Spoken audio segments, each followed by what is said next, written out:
नमस्कार दोस्तों, अभी दो विधानसभा क्षेत्र महाराष्ट्र एवं छत्तीसगढ़ में चुनाव 2 चरणों में हुआ जो 20 तारीख तक संपन्न हुआ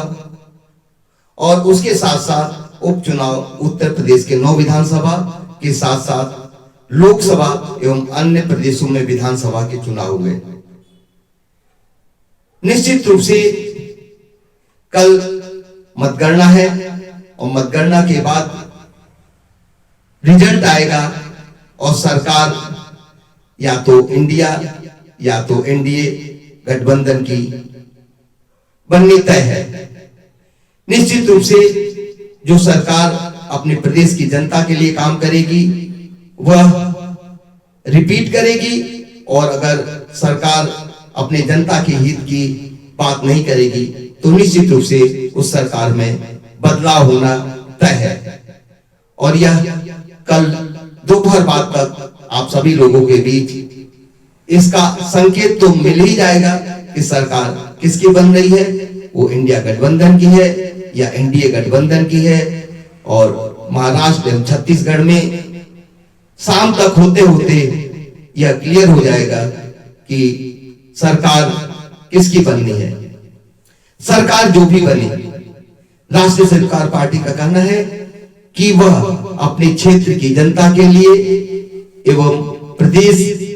की जनता के लिए वह उसके हित में जो भी निर्णय हो वो ले, जो भी अपने एजेंडे में घोषणा पत्र में शामिल किया हो उसको पूरा करे, क्योंकि जो भी मतदान उस प्रदेश की जनता ने दिया है उसके एजेंडे उसके घोषणा पत्र के आधार पर दिया है। निश्चित रूप से जो भी सरकार बनेगी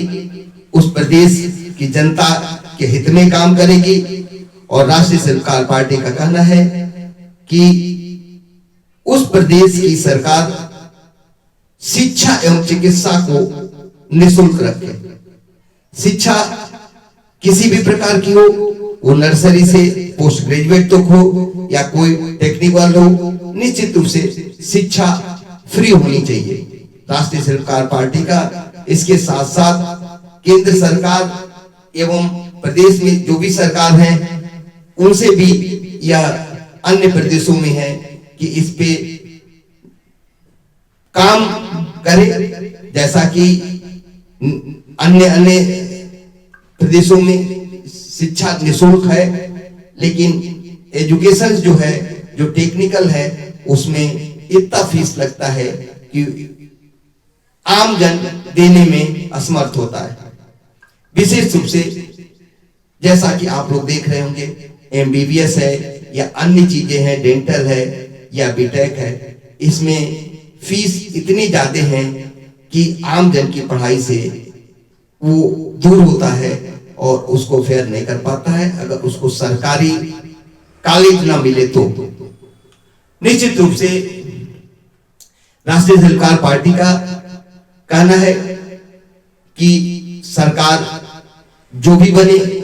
उत्तर प्रदेश के उपचुनाव में जो भी किसी भी पार्टी का प्रतिनिधि चुने वह प्रतिनिधि अपने क्षेत्र की जनता के हित में या उनके लिए जो भी संभव हो वह काम करे। और साथ में राष्ट्रीय सरकार पार्टी का एक और आप सभी लोगों से अनुरोध है कि आप सभी लोग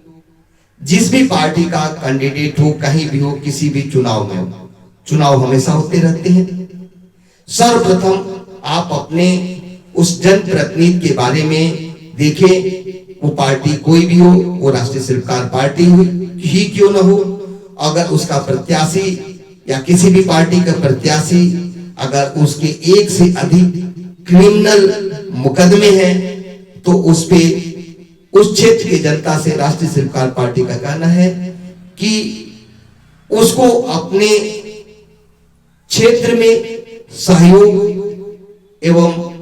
किसी भी प्रकार का उसको सहयोग न दे, जिससे कि आप आपके क्षेत्र का जनप्रतिनिधि चुना जाए और वह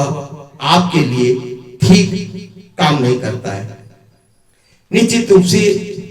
क्रिमिनल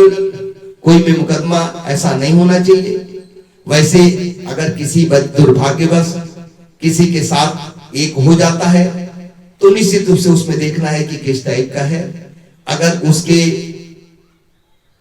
कई मुकदमे हैं उस पे अलग अलग क्रिमिनल, तो निश्चित रूप से आपको अपने क्षेत्र के प्रतिनिधि के बारे में जानना जरूरी है और सहयोग और जिताने का काम उसी जनप्रतिनिधि को करें, वो पार्टी कोई भी हो, उम्मीदवार किसी भी पार्टी का हो, और आप लोग उसी उम्मीदवार को करें जो साफ सुथरा हो। अगर साफ सुथरा प्रत्याशी चुना जाएगा तो निश्चित रूप से उस प्रदेश एवं देश की सरकार में वह अच्छा सहयोग करेगा और सरकार आपके लिए अच्छा काम करेगी। राष्ट्रीय शिल्पकार पार्टी सभी सरकारों से अंत में यह विशेष रूप से अनुरोध करती है कि सरकार जो भी वादे करे उसको पूरा करे। साथ में केंद्र सरकार से यह अपील करती है कि जो 70 साल की आयु में 5 लाख का इलाज का जो वादा किया गया है उसकी एज को 70 के बजाय 60 वर्ष तथा 5 के बजाय 10 लाख तक का इलाज मुफ्त कराया जाए, जिसकी वजह से उस प्रदेश और देश की नागरिकों को यह सुविधा मिल सके। कोई भी व्यक्ति नहीं चाहता है कि मुझे कोई बीमारी हो और गंभीर बीमारी हो। विशेष रूप से